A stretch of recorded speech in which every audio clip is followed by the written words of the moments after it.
Hello नमस्कार दोस्तों, welcome back my YouTube channel law with Ronit. दोस्तों आप सभी का हमारे इस यूट्यूब चैनल पे स्वागत है। साथियों एक नए वीडियो और एक नए अपडेट के साथ आ रहे हैं जो कि आपके बिहार जुडिशरी एग्जामिनेशन के लिए रेलिवेंट है। साथियों इस सेशन में आज हम बात करेंगे the provincial small causes court act 1887 के बारे में।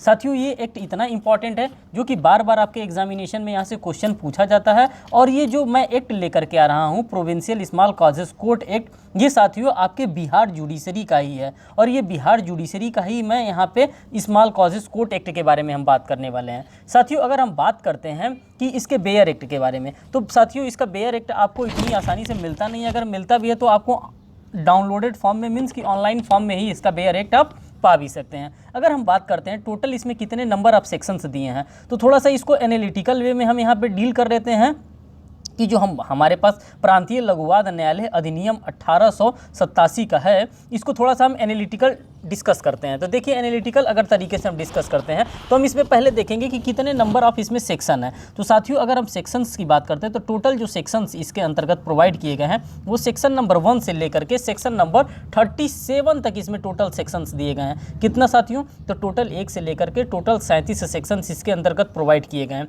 ये आपका क्वेश्चन बन सकता है कि the provincial small causes act 1887 के अंतर्गत कितने नंबर ऑफ सेक्शंस दिए गए हैं। तो टोटल 37 सेक्शंस दिए गए हैं, सेक्शन नंबर 1 से लेकर के 37 तक। सेकंड क्वेश्चन की इसमें हम बात करते हैं, क्या इसमें किसी भी प्रकार का स्केड्यूल भी दिया है, शेड्यूल भी दिया है? तो जी हाँ दोस्तों, इसमें दो प्रकार के दो शेड्यूल दिए गए हैं। एक शेड्यूल नंबर 1 दिया गया है और एक सेकंड शेड्यूल के नाम से शेड्यूल नंबर 2 दिया है। तो दो चीज़ें आपको यहाँ पर देख करके क्लियर हो गया कि दो चीज़ों को यहाँ पे बताया गया है। एक तो सेक्शन आपने देख लिया कि 1 से लेकर के 37 सेक्शन है, और शेड्यूल की बात करते हैं तो दो शेड्यूल्स के बारे में यहाँ पे हमको डिफाइन किया गया है कि इसके अंतर्गत दो शेड्यूल है। नेक्स्ट अगर हम बात करते हैं तो जैसे ही हम लोग सेक्शन नंबर 1 पढ़ते हैं साथियों, तो हमको वहाँ पे शॉर्ट टाइटल, एक्सटेंट, कमेंसमेंट सारी चीज़ों को देखने के लिए मिलता है। तो इसी तरह से सेम एज यूजुअल भी इसका अगर हम लोग देखते हैं, प्रिलिमिनरी देखते हैं जिसको कि हम लोग चैप्टर नंबर 1 के नाम से जानते हैं। और ये भी मैं आपको बता देना चाहता हूँ, अगर चैप्टर नंबर 1 की हम बात करते हैं साथियों, तो चैप्टर नंबर 1 में आपका सेक्शन नंबर 1 से लेकर के सेक्शन नंबर 4 के बीच में आपको देखने के लिए मिलेगा। ये चैप्टर नंबर 1 है। तो पहले चैप्टर नंबर 1 के थोड़े से मोटे मोटे हेडिंग्स को मैं आपको बता देना चाहता हूँ कि अगर सेक्शन 1 की हम बात करते हैं, किसकी बात करते हैं? तो सेक्शन 1 की। तो इसमें short title, extent and commencement आपको देखने के लिए मिलता है। साथियों आप जब कभी भी किसी भी एक्ट का सेक्शन नंबर 2 पढ़ते हैं तो आपको ओरिजिनली डेफिनेशन क्लॉजेस देखने के लिए मिलता है। मीन्स कि मोस्टली की अगर हम बात करते हैं तो डेफिनेशन क्लॉजेज आपको देखने के लिए मिलता है। लेकिन यहाँ पे जो सेक्शन नंबर 2 है, आपको यही क्वेश्चन देकर के आपको फंसाने का काम करेगा कि सेक्शन नंबर 2 में इसका डेफिनेशन क्लॉजेज डिफाइन किया गया है कि सेक्शन नंबर 3 में, कि सेक्शन नंबर 4 में। तो आप वहीं पे फंसने वाले हैं कि इसका डेफिनेशन क्लॉजेज कहाँ डिफाइन किया गया। तो साथियों इसका सेक्शन नंबर 2 को क्या कर दिया गया? रिपील्ड कर दिया गया। सेक्शन 2 में यहाँ पे कुछ नहीं है। कह रहा है कि फिर सेक्शन इसके 3 में क्या तब दिया गया? तब इसके 3 में डेफिनेशन क्लॉजेज दिया होगा। तो बिल्कुल गलत आप सोच रहे हैं। सेक्शन 3 में भी इसका कोई भी डेफिनेशन क्लॉजेस नहीं है। अगर हम सेक्शन 3 की बात करते हैं तो यहाँ पे सेविंग क्लॉजेस के बारे में बात करके बताया गया है। ठीक, अब आप लोगों को सेक्शन 1 समझ में आ गया, सेक्शन 2 समझ में आ गया, सेक्शन 3 समझ में आ गया। अब देखिए, अब आप कहाँ उम्मीद करेंगे कि आपको डेफिनेशन क्लॉजेस दिया होगा? तो साथियों जो डेफिनेशन क्लॉजेस की हम बात करते हैं वो सेक्शन नंबर 4 में आकर के आपको the provincial small causes court act के अंतर्गत देखने के लिए मिलता है कि यहाँ पे सेक्शन नंबर 4 में आपको डेफिनेशन क्लॉजेस डिफाइन किया गया, और यहाँ पे डेफिनेशन क्लॉजेस आपको देखने के लिए मिलेंगे सेक्शन नंबर 4 में। तो यहाँ पे सेक्शन नंबर 1 आपके लिए इंपॉर्टेंट है, सेक्शन नंबर 2 आपका ऑलरेडी रिपील्ड है, सेक्शन नंबर 3 में आपका सेविंग क्लॉजेस के बात करता है, और सेक्शन नंबर 4 में आपके डेफिनेशन क्लॉजेस के बात करता है। तो ये आपका रहा चैप्टर 1। अगर हम चैप्टर 2 की हम बात करते हैं साथियों, इस प्रकार से थोड़ा थोड़ा मैं मोटा मोटा आपको गाइडलाइन दे दूंगा तो आपके दिमाग में ये चीज़ें बैठी रहेंगी, और जब आप इसको पढ़ेंगे तो और अच्छा से आपको समझ में आएगा। अगर हम चैप्टर नंबर 2 की हम दोस्तों बात करते हैं तो इसमें दिया है constitution of courts of small causes courts. Means कि किस प्रकार से संरचना किया जाता है, किस प्रकार से उसकी बनावट होती है, किसकी? अगर हम लघु न्यायालय की बात करते हैं, स्मॉल कॉजेस कोर्ट्स की बात करते हैं, जो लघुवाद न्यायालय होता है जो कि 1887 के अंतर्गत बनाया गया था, इसके कॉन्स्टिट्यूशंस के बारे में देखेंगे। तो इसमें हम कहाँ से कहाँ तक देखेंगे साथियों? जो चैप्टर नंबर 2 है हमारा, सेक्शन नंबर 5 से लेकर के ये पूरा हमारा डील करता है कहाँ तक? ये सेक्शन नंबर 14 तक हमारा क्या करता है? सेक्शन नंबर 5 से लेकर के सेक्शन नंबर 14 के बीच में ये डील करने का काम करता है। अब हम इसमें आपसे बात करना चाहेंगे कि सेक्शन नंबर 5 में ओरिजिनली क्या दिया है साथियों। तो सेक्शन नंबर अगर हम 5 की अगर हम बात करते हैं तो सेक्शन नंबर 5 के अंतर्गत establishment of court of small causes के बारे में हमको बताया है। किसके बारे में? इस्टेब्लिशमेंट में। और किसके इस्टेब्लिशमेंट के? तो जो स्मॉल कॉजेस कोर्ट होता है उसी के इस्टेब्लिशमेंट के बारे में हमको सेक्शन नंबर 5 में देखने के लिए मिलता है। अगर सेक्शन नंबर 6 की हम बात करते हैं साथियों, तो यहाँ पे जजेस को हमको देखने के लिए मिलता है। क्या देखने के लिए मिलता है? तो जजेस हमको देखने के लिए मिलता है। सेक्शन नंबर 7 की अगर हम बात करते हैं तो हमको क्या देखने के लिए मिलता है? तो यहाँ पे appointment of times of sitting in certain circumstances के बारे में हमको देखने के लिए मिलता है। किस चीज़ के? तो appointment of times of sitting in certain circumstances. और किसके सिटिंग्स के बारे में बात करता है साथियों? तो यहाँ पे जजेस के सिटिंग्स के बारे में बात करता है और उन्हीं चीज़ों को हम सेक्शन नंबर 7 में डील करेंगे। और साथियों जो भी चीज़ हम पढ़ेंगे हम टू द पॉइंट पढ़ेंगे और जो हमारे एग्जामिनेशन के लिए रेलिवेंट होगा उसी चीज़ को मैं मोटा मोटा चीज़ें आपको यहाँ पे बताता चल रहा हूँ जो कि आपके एग्जामिनेशन के लिए रेलिवेंट है। सेक्शन नंबर 8 की अगर हम बात करते हैं तो यहाँ पे एडिशनल जजेस की बात करता है। किसकी बात करता है साथियों? एडिशनल जो जजेस होते हैं, जो अतिरिक्त न्यायाधीश होते हैं, उनके बारे में बात करता है। यही सेक्शन नंबर 9 को हम डील करते हैं। तो यहाँ पे सेक्शन नंबर 9 में हमको देता है सस्पेंशन एंड रिमूवल ऑफ जजेस। किस प्रकार से आप सस्पेंड करेंगे किसी जज को और किस प्रकार से आप रिमूवल करेंगे, ये चीज़ आपको देखने के लिए सेक्शन नंबर 9 में मिलता है। अगर सेक्शन नंबर हम 10 की बात करते हैं साथियों, तो सेक्शन नंबर 10 के अंतर्गत हमको देखने के लिए मिलता है पावर टू रिक्वायर 2 जजेस to sit as a bench के बारे में हमको सेक्शन नंबर 10 के अंतर्गत देखने के लिए मिलता है। यही अगर हम सेक्शन नंबर 11 को डील करते हैं तो सेक्शन नंबर 11 में decision in cases heard by a bench के अंतर्गत ये सारी चीज़ें हमको सेक्शन नंबर 11 में देखने के लिए मिलता है। अब इसमें कुल मिला जुला के हमारे पास टोटल 14 ही सेक्शन है। तो अब हमारे पास बचा सेक्शन नंबर 12 में, जिसको रजिस्ट्रार के बारे में हमको देखने के लिए, अगर सेक्शन नंबर 12 की बात करते हैं तो रजिस्ट्रार के बारे में हमको देखने के लिए मिलता है कि रजिस्ट्रार क्या होते हैं। और सेक्शन नंबर 13 में हमको देखने के लिए मिलता है अदर मिनिस्ट्रियल ऑफिसर। किसको देखने के लिए मिलता है? तो जो अदर मिनिस्ट्रियल ऑफिसर होते हैं, ये सेक्शन नंबर 13 के अकॉर्डिंग हम इन चीज़ों को डील करते हैं। और सेक्शन नंबर 40 में ड्यूटीज़ ऑफ मिनिस्ट्रियल ऑफिसर्स के बारे में हमको बात करता है। किस चीज़ के बारे में बात करता है साथियों? तो जो ड्यूटीज़ होता है मिनिस्ट्रियल ऑफिसर्स का, इनके बारे में हमको सेक्शन नंबर 14 के अंतर्गत डील करने के लिए मिलता है। अब साथियों जब इतना हम लोगों ने देख लिया तो क्यों नहीं चैप्टर 3 को भी देख लेते हैं। चैप्टर 3 की अगर हम बात करते हैं तो चैप्टर 3 में आपको यहाँ पे दिया है, अब ये जो सेक्शन दिया है सेक्शन 3 में, चैप्टर नंबर 3 में सेक्शन नंबर 15 है इसके अंतर्गत और सेक्शन नंबर 16 है। इसके अंतर्गत 2 ही चैप्टर्स को रखा गया और रेंज एनालिसिस के अकॉर्डिंग भी आपके एग्जामिनेशन में बार बार क्वेश्चन पूछे जाते हैं। इसीलिए मैं रेंज भी एनालिसिस कराता हुआ चल रहा हूँ, क्योंकि मैं मान के चल रहा हूँ कि आप लोगों के पास इसका बेयर एक्ट नहीं होगा और जिसके पास होगा भी वो कायदे से पढ़ेगा नहीं, क्योंकि आपके पास अब अप्रोप्रिएट टाइम नहीं बचा है कि आप इसको क्या करेंगे, आप बेयर एक्ट से पढ़ेंगे और वो भी प्रोविंशियल स्मॉल कॉजेस कोर्ट, जहाँ से 4 से 5 क्वेश्चन आपके बिहार जुडिशरी के लिए आता है। आप यहाँ पे इतना टाइम नहीं देंगे, इसीलिए मैं थोड़ा सा में ही इसको ज़्यादा बताने का कोशिश कर रहा हूँ। अब चैप्टर सेक्शन नंबर जो 15 है आपका, तो सेक्शन नंबर 15 में क्या कर रहा है? यहाँ पे कर रहा है cognizances of suit by court of small causes case के बारे में बात कर रहा है। किस चीज़ के बारे में? तो किस प्रकार से हम संज्ञान लेंगे, किस चीज़ का? तो जो स्मॉल कॉजेस कोर्ट्स में जो हमारे मामले आते हैं उसका किस प्रकार से हम कॉग्निजेंस लेंगे, ये हमको सेक्शन नंबर 15 डील करता है। और चैप्टर नंबर 3 का जो हमारा सेक्शन नंबर 16 डील करता है साथियों, ये बात आता है exclusive jurisdiction of court of small causes की बात करता है। जो एक्सक्लूसिवली इसका ज्यूरिसडिक्शन होता है, इसी एक्सक्लूसिवली ज्यूरिसडिक्शंस के बारे में हमको चैप्टर नंबर सेक्शन नंबर 16 के अंतर्गत देखने के लिए मिलता है। अब नेक्स्ट अगर हम बात करते हैं साथियों, तो नेक्स्ट हमारा क्या कहता है, हमारा चैप्टर नंबर 4 आ जाता है। कौन सा चैप्टर आ जाता है साथियों? तो चैप्टर नंबर 4 आ जाता है। और चैप्टर नंबर 4 की अगर हम बात करते हैं तो सिर्फ और सिर्फ आपको जान करके हैरानी होगा कि सिर्फ और सिर्फ इसमें एक ही सेक्शंस के बारे में बताया गया है। और उस सेक्शन का क्या नाम है? सेक्शन का नाम है 17, जिसका नाम है खतर। सेक्शन नंबर 17 में आपको बताया है application of the code of civil procedure. किसकी बात करता है? तो कोड ऑफ सिविल प्रोसीजर की बात करता है। और वही कोड ऑफ सिविल प्रोसीजर जो कौन सा, जो हम लोग 1908 का कोड ऑफ सिविल प्रोसीजर, जिसको कि हम लोग CPC कहते हैं, उसी के एप्लीकेशन के बारे में हमको सेक्शन नंबर 17 बताता है और स्मॉल कॉजेस कोर्ट के बारे में। अब हमारे पास चैप्टर नंबर 5 आ जाता है साथियों। जब हम चैप्टर नंबर 5 की हम बात करते हैं, C5 इसको कहिए चैप्टर नंबर 5, तो इसमें कहां से स्टार्ट होता है? सेक्शन नंबर 18 से लेकर के स्टार्ट होता है। और ये कहां तक जाता है साथियों? सेक्शन नंबर 18 से स्टार्ट होता है और डायरेक्ट सेक्शन नंबर 37 तक ये जाता है। तो आप लोगों को ये भी देख करके पता चल गया होगा कि इसमें टोटल कितने नंबर ऑफ चैप्टर से दिए हैं। तो टोटल नंबर ऑफ चैप्टर्स की अगर हम बात करते हैं तो साथियों इसमें टोटल नंबर ऑफ चैप्टर 5 दिए हैं। टोटल सेक्शंस की बात करते हैं तो टोटल सेक्शन 1 से लेकर के 37 तक सेक्शंस दिए गए हैं। स्केड्यूल्स की बात करते हैं तो टोटल इसमें 2 स्केड्यूल्स दिए हैं। चैप्टर की बात करते हैं तो टोटल 5 चैप्टर्स यहाँ पे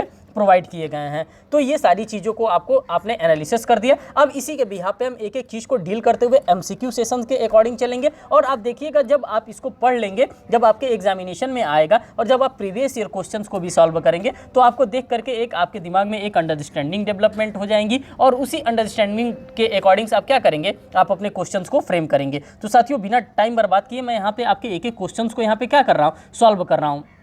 और ये आपका बिहार जुडिशरी का है, इसीलिए सिर्फ और सिर्फ बिहार में इससे ज़्यादातर क्वेश्चन पूछे जाते हैं। कह रहा है प्रांतीय छोटे कारण न्यायालय अधिनियम 1887 लागू हुआ था। तो ये आपका बेसिक क्वेश्चन होता है जो कि आपको ये जानना जरूरी होता है। 1 जुलाई 1887 को ये एक्ट आपका लागू हुआ था और ये ऐसा क्वेश्चन है जो कि बार बार आपके एग्जामिनेशन में पूछा जाएगा। देखिए 2020 के एग्जामिनेशन में ऑलरेडी पूछा गया है। नेक्स्ट क्वेश्चन की हम बात करते हैं। कह रहा है प्रांतीय लघुवाद न्यायालय अधिनियम किसकी बात करता है, तो प्रांतीय लघुवाद न्यायालय अधिनियम 1887 की किस धारा में लघुवाद न्यायालय को परिभाषित किया गया है। तो किस धारा में किया गया है साथियों, तो धारा 4 के अंतर्गत लघुवाद न्यायालय को परिभाषित किया गया है। इसी के बारे में मैंने आपको बताया डेफिनेशन क्लॉजेस के बारे में, और यही कहाँ आपको देखने के लिए मिल रहा है, तो साथियों धारा 4 के अंतर्गत आपको यहाँ पे क्या देखने के लिए मिल रहा है, तो यहाँ पे क्या देखने के लिए मिल रहा है, तो इसकी परिभाषा को देखने के लिए मिल रहा है। और ये बात आपको मैंने ऑलरेडी अपने इसी यूट्यूब चैनल पे बता रखा है। नेक्स्ट क्वेश्चन की हम बात करते हैं साथियों। क्वेश्चन नंबर 3 में कह रहा है लघुवाद न्यायालय की स्थापना से संबंधित उपबंध किस धारा के अंतर्गत प्रोवाइड किया गया है। तो कहाँ पे आपको प्रोवाइड किया गया है साथियों, तो धारा 5 के अंतर्गत ये चीज़ें आपको प्रोवाइड की गई है। और धारा 5 के अंतर्गत कहाँ से स्टार्ट होता है, जो चैप्टर नंबर 2 है हमारा, चैप्टर नंबर 2 ही यहाँ से स्टार्ट होता है। और इसमें क्या बताया जाता है, establishment of court of small causes के बारे में धारा 5 के अंतर्गत हमको देखने के लिए मिलता है। नेक्स्ट क्वेश्चन की हम बात करते हैं। कह रहा है प्रांतीय लघुवाद न्यायालय अधिनियम की किस धारा में रजिस्ट्रार की नियुक्ति से संबंध प्रावधान किया गया है। तो साथियों रजिस्ट्रार के बारे में मैंने आपको ऑलरेडी डील कर दिया है। जब चैप्टर नंबर हम 2 पढ़ रहे थे उसमें सेक्शन नंबर 12 के बारे में बात कर रहे थे, तो उसी में रजिस्ट्रार साहब के बारे में आपको डिफाइन करके बताया गया था। नेक्स्ट क्वेश्चन की हम बात करते हैं साथियों। क्वेश्चन नंबर 5 में तो कह रहा है प्रांतीय लघुवाद न्यायालय अधिनियम के तहत जब रजिस्ट्रार की नियुक्ति हो जाती है, किसकी नियुक्ति हो जाती है साथियों, तो जब रजिस्ट्रार साहब की नियुक्ति हो जाती है। और ये रजिस्ट्रार साहब की नियुक्ति कहाँ होती है, provincial small causes court act के अकॉर्डिंग। तो साथियों सेक्शन नंबर 12 के अंतर्गत इनकी नियुक्ति होती है। कह रहा है जब प्रांतीय लघुवाद न्यायालय अधिनियम के तहत जब रजिस्ट्रार की नियुक्ति हो जाती है तो वह किस नाम से जाना जाता है, तो साथियों वो जाना जाता है मुख्य मिनिस्ट्रियल अधिकारी के नाम से, उसको क्या किया जाता है हम लोग जानते हैं।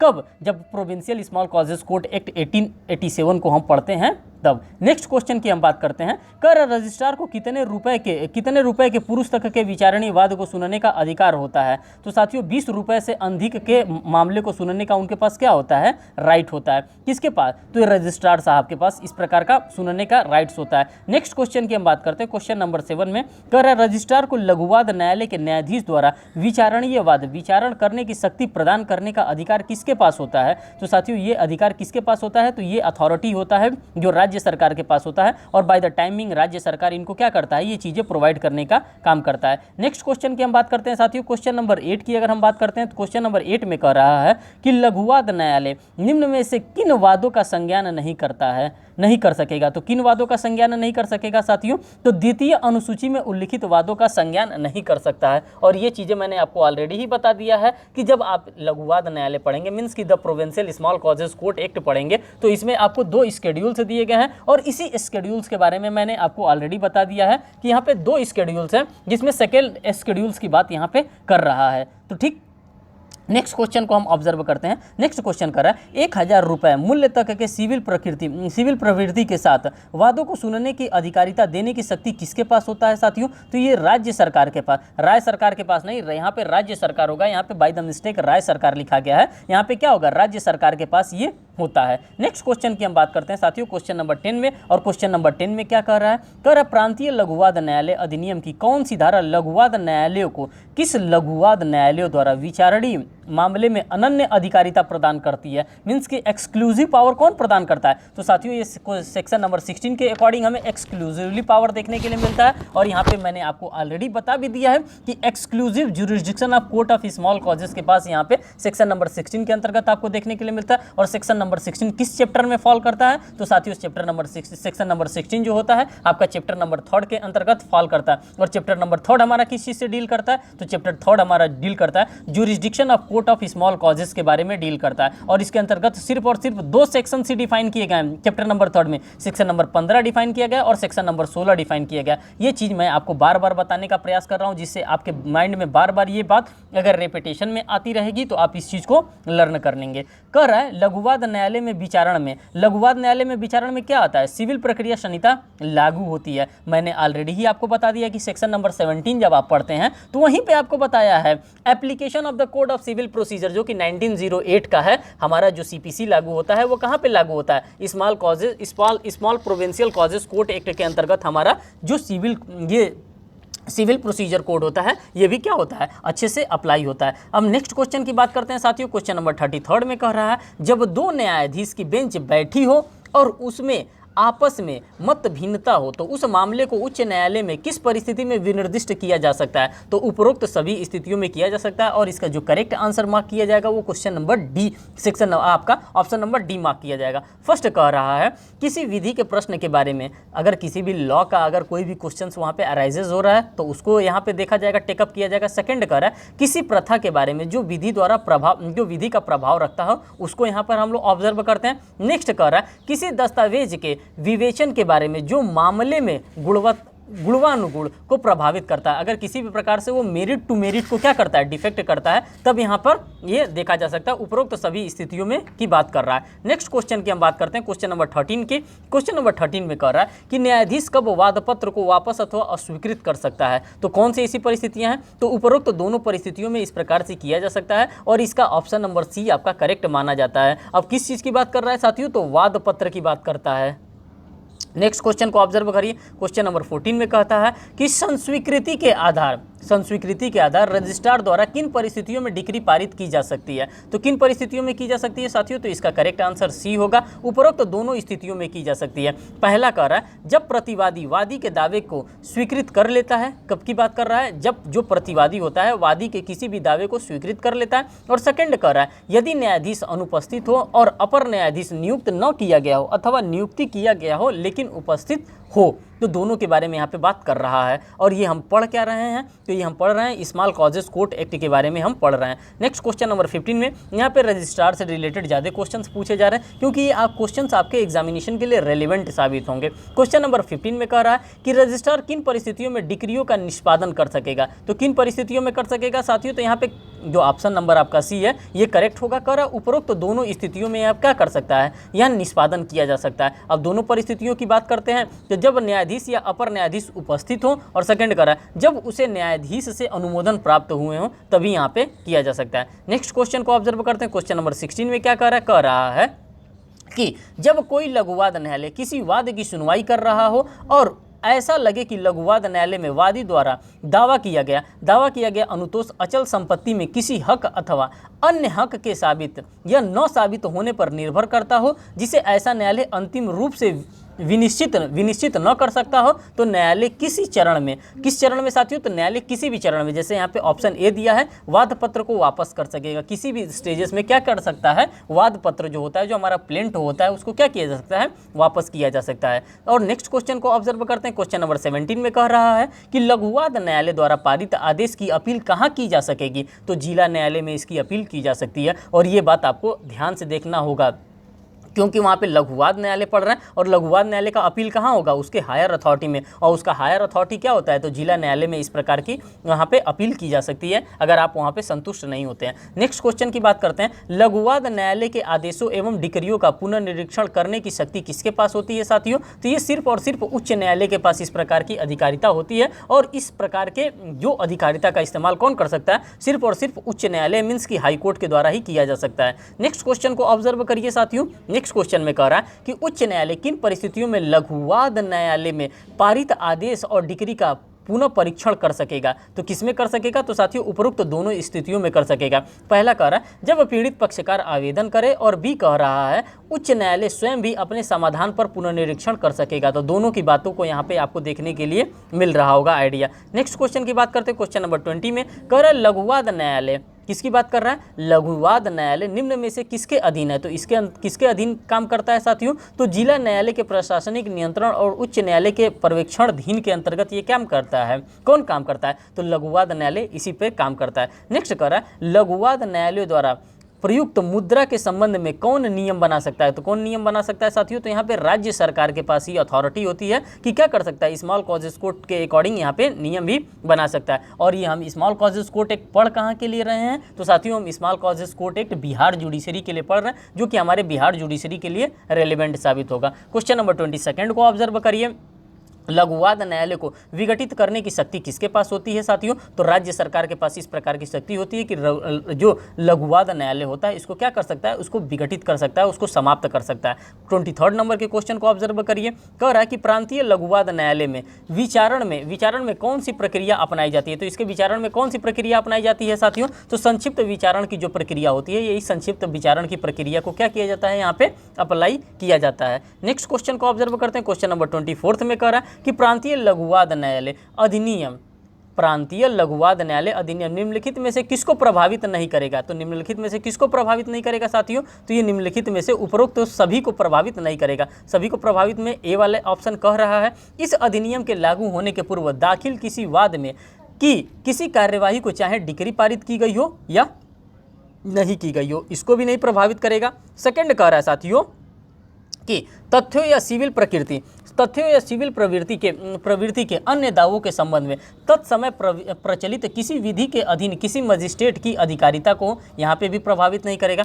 मद्रास संहिता के अधीन किसी ग्राम मुंसिफ की अधिकारिता को यहाँ पे भी किसी प्रकार से वो क्या नहीं करेगा? वायलेट नहीं करेगा, किसी प्रकार से प्रभावित नहीं करेगा। नेक्स्ट 25 नंबर क्वेश्चन को ऑब्जर्व करिए, प्रांतीय लघुवाद अधिनियम का प्रभाव कहाँ पे साथियों होता है? तो इसका जो प्रभाव होता है वो भविष्य लक्षी प्रभाव होता है, और इसी भविष्य लक्षी प्रभाव को हम लेकर के चलते हैं। नेक्स्ट क्वेश्चन की हम बात करते हैं, कह रहा है लघुवाद न्यायालयों का गठन। अब लघुवाद जो न्यायालय होता है इसका किस प्रकार से कॉन्स्टिट्यूशन किया जाता है, इसका किस प्रकार से गठन किया जाता है? तो साथियों इसका करेक्ट आंसर ए मार्क किया जाएगा। राज्य सरकार के आदेशानुसार इसका क्या किया जाता है? इसका कॉन्स्टिट्यूशन किया जाता है, इसका गठन किया जाता है। अगर राज्य सरकार को लगता है कि नहीं हमारे यहाँ लघुवाद न्यायालय होना चाहिए तो डेफिनेटली उसका गठन किया जाएगा। अगर लगता है उसको कि नहीं होना चाहिए तो ये डिस्क्रिशनरी पावर पे उनके डिपेंड करता है। नेक्स्ट क्वेश्चन को डील करते हैं, लघुवाद न्यायालय अधिनियम की किस धारा के तहत न्यायालयों की नियुक्ति की जाती है? तो किसके तहत नियुक्ति की जाती है साथियों? तो यहाँ पे धारा 6 के अंतर्गत उनका क्या किया जाता है? उनकी नियुक्ति की जाती है। और धारा 6 में आपने आसानी से पढ़ा है किसकी नियुक्ति होती है? तो साथियों यहाँ पे जजेस साहब जो होते हैं,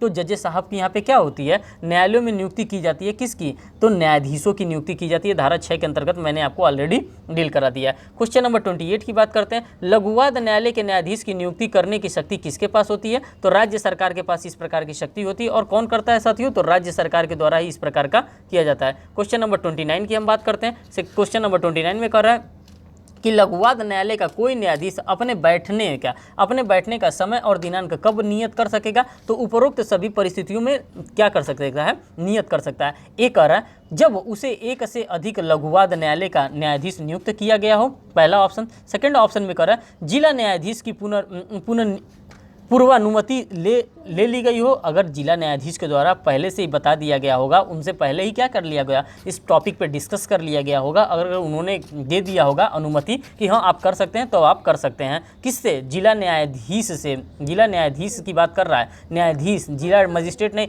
जिला न्यायाधीश। नेक्स्ट कर रहा है नियत किए गए दिनांक एवं समय की सूचना का प्रकाशन कर दिया गया हो, और इन सभी चीज़ों का क्या कर दिया गया हो? बाय द टाइमिंग इसका प्रकाशन कर दिया गया हो, तब यहाँ पे किया जा सकता है। नेक्स्ट क्वेश्चन को ऑब्जर्व करिए, क्वेश्चन नंबर 30 में कह रहा है कि धारा 8 के मुताबिक अपर न्यायाधीश किसकी बात करता है साथियों? तो अपर न्यायाधीश नियुक्त करने की शक्ति किसके पास है? तो अपर न्यायाधीश नियुक्त करने की शक्ति राज्य सरकार के पास होता है। नेक्स्ट क्वेश्चन 31 को देखिए, लघुवाद न्यायालय में मामले की सुनवाई हेतु 2 न्यायाधीश की बेंच गठित करने का अधिकार किसके पास होता है? तो साथियों संबंधित उच्च न्यायालय के परामर्श से राज्य सरकार के पास इस प्रकार की अधिकारिता होती है। नेक्स्ट क्वेश्चन नंबर 32 को ऑब्जर्व करते हैं, लघुवाद न्यायालय की कौन सी धारा विनिर्देश से संबंधित होती है? तो साथियों कौन सी होती है? तो धारा 11 के अंतर्गत इसको संबंधित माना जाता है। नेक्स्ट क्वेश्चन को ऑब्जर्व करते हैं, क्वेश्चन नंबर 33 में कह रहा है कि जब किसी लघुवाद न्यायालय की अधिकारिता समाप्त हो जाती है तो वो क्या करता है, उपरोक्त दोनों स्थितियों में क्या कर सकता है, जब किसी लघुवाद न्यायालय को भंग कर दिया जाता है, जाहिर सी बात है उसका जुरिस्डिक्शन समाप्त हो जाएगा, जब भंग कर दिया जाएगा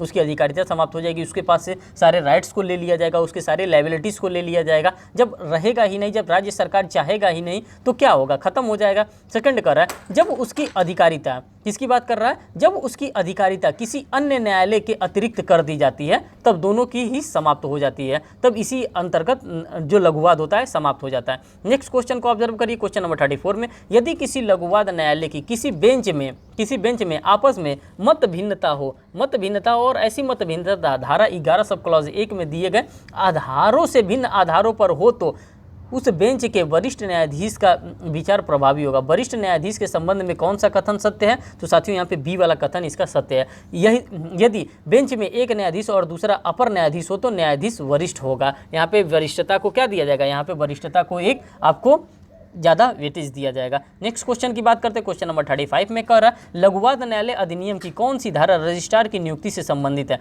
तो साथियों आप सभी लोगों को पता है कि धारा 12 के अंतर्गत रजिस्ट्रार की नियुक्ति इसके बारे में हमको देखने के लिए मिल रहा है।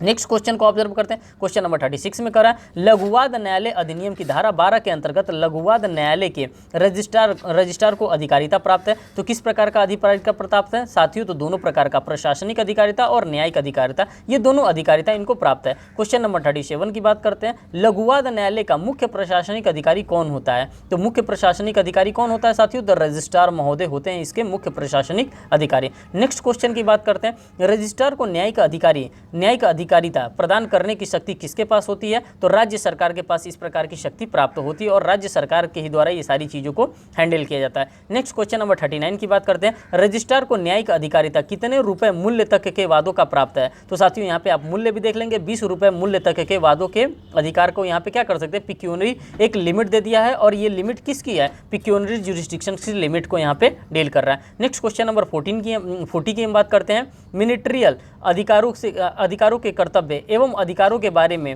निमित्त करने की शक्ति के बारे में, तो ये कौन करता है, ये तो ये उच्च न्यायालय के द्वारा ये किया जाता है। नेक्स्ट क्वेश्चन की बात करते हैं 41 में, छोटे कारणों की अदालत को समाप्त करने के लिए कौन अधिकृत है साथियों, तो छोटे कारणों के न्यायालय को समाप्त करने के राइट किसके पास है, तो राज्य सरकार के पास है और ये बिहार जे 2021-2020 का ये क्वेश्चन भी आपका रहा है। क्वेश्चन नंबर 42 को ऑब्जर्व करिए, कर सामान्य लघुकरण न्यायालय का आर्थिक क्षेत्राधिकार क्या होता है, तो मात्र 500 रुपये तक का होता है। नेक्स्ट क्वेश्चन 43 को देखिए, निम्न में से कौन से वाद हैं जिनका विचारण लघुवाद न्यायालय द्वारा नहीं किया जा सकता है। कौन से ऐसे मामले हैं जो लघुवाद न्यायालय द्वारा विचारण नहीं किए जा सकते हैं, तो साथियों इसका उपरोक्त सभी की बात कर रहा है, मीन्स की ई तक ऑप्शन इसका दिया है। ए में कह रहा है बिना नीति पर आधारित हो, बिना नीति पर आधारित हो। सेकंड कह रहा है किसी अचल संपत्ति की कब्जे के वापसी के वाद के लिए हो, और थर्ड कह रहा है किसी विक्रय के करार के विशिष्ट निष्पादन हेतु प्रभावी के विरुद्ध हो, और फोर्थ कह रहा है किसी अचल संपत्ति के बंधक में विहित धनराशि की वसूली के लिए वाद के लिए यहाँ पे डिफाइन किया गया है। नेक्स्ट क्वेश्चन नंबर 44 की हम बात करते हैं, निम्न में से किस विषय से संबंधित है, किन विषयों से संबंधित विवादों के विचारण के लिए के बाद लघुवाद न्यायालय में लाए जा सकते हैं। तो कौन सा ऐसा मामला होता है, तो साथियों 500 रुपये तक के प्रोमिसरी नोट से संबंधित विचारणवाद को कहाँ ला सकते हैं, provincial small causes court act के अंतर्गत आप ला करके उस मामले को इंस्टीट्यूट कर सकते हैं और वहाँ पे आपके मामले को हियर भी किया जाएगा। नेक्स्ट क्वेश्चन की बात करते हैं, लघुवाद न्यायालय के न्यायाधीश एवं रजिस्ट्रार द्वारा किसी डिक्री के निष्पादन में प्रक्रिया अपनाई जाती है। तो कैसी प्रक्रिया अपनाई जाती है, सिविल प्रक्रिया संहिता की धारा 36 से 72 एवं आदेश 21 के विहित के अकॉर्डिंग ही क्या की जाती है, सीपीसी के रूल्स एंड रेगुलेशंस को हम यहाँ पे स्मॉल कॉजेस कोर्ट्स के अंतर्गत रेगुलेट करते हैं। नेक्स्ट क्वेश्चन की हम बात करते हैं, रजिस्ट्रार द्वारा संस्वीकृति के आधार पर पारित आदेशों एवं निर्णयों पर पुनर्विचार की शक्ति के बारे में हमको देखने के लिए मिलता है, और ये किसको देखने के लिए मिलता है, तो न्यायाधीश को देखने के लिए मिलता है। क्वेश्चन नंबर 47 की हम बात करते हैं, रजिस्ट्रार के आदेश के विरुद्ध लघुवाद न्यायालय के न्यायाधीश एवं अपर न्यायाधीश के समक्ष आवेदन करने हेतु समय सीमा कितनी है साथियों, तो 15 दिन का यहाँ पे समय सीमा आपको प्रोवाइड करके रखा है। नेक्स्ट क्वेश्चन की बात करते हैं, क्वेश्चन नंबर 48 में, लघुवाद न्यायालय की अधिकारिता से संबंधित निम्न में से कौन सा कथन सत्य है। तो साथियों कौन सा उपरोक्त तो दोनों कथन यहाँ पे सत्य है। पहला कथन कह रहा है, हक के प्रश्न को अंतर्ग्रस्त करने वाले मामलों की सुनवाई करने की कोई अधिकारिता लघुवाद न्यायालय को नहीं है। बी कह रहा है यदि हक को अंतर्ग्रस्त करने वाला प्रश्न किसी मामले में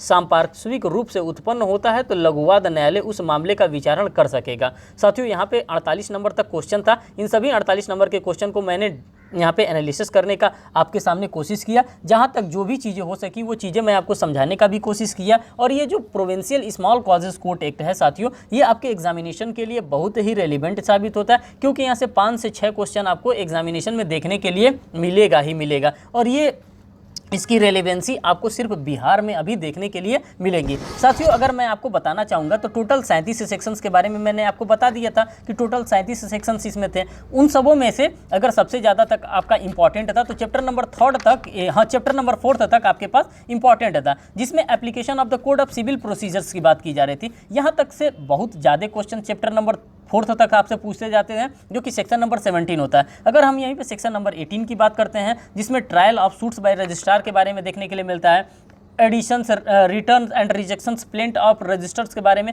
तो ये सारी चीज़ें आपके लिए इंपॉर्टेंट नहीं है। जो आपके एग्जामिनेशन के लिए पॉइंट था, जो रेलिवेंट पॉइंट था, उन सभी रेलिवेंट पॉइंट्स को मैंने डिटेल में एनालिसिस करने का भी कोशिश किया। साथ ही साथ उसका एमसीक्यू क्वेश्चन भी आपके सामने रखा, जिससे कि आपका डिटेल में ऑब्जर्वेशन हो सके और आप सिर्फ इसको 1 से 2 बार आप अगर पढ़ करके जाते हैं तो मान के चलिए कि यहाँ से क्वेश्चन अगर आता है तो आपके दिमाग में अगर वो क्वेश्चन स्ट्राइक कर जाता है तो आप अच्छा कर जाएंगे। साथियों ये था आज का सेशन। साथियों एक इन्फॉर्मेशन और आपको देना चाहूँगा कि साथियों अगर आप हमारे चैनल पर नए हैं तो चैनल को जरूर सब्सक्राइब करिएगा, वीडियो को लाइक करिएगा और बेल बटन दबाना तो बिल्कुल भी ना भूलिएगा, जिससे मैं कोई भी लेटेस्ट अपडेट लेकर के आ रहा हूँ वो आपको आसानी से मिल सके।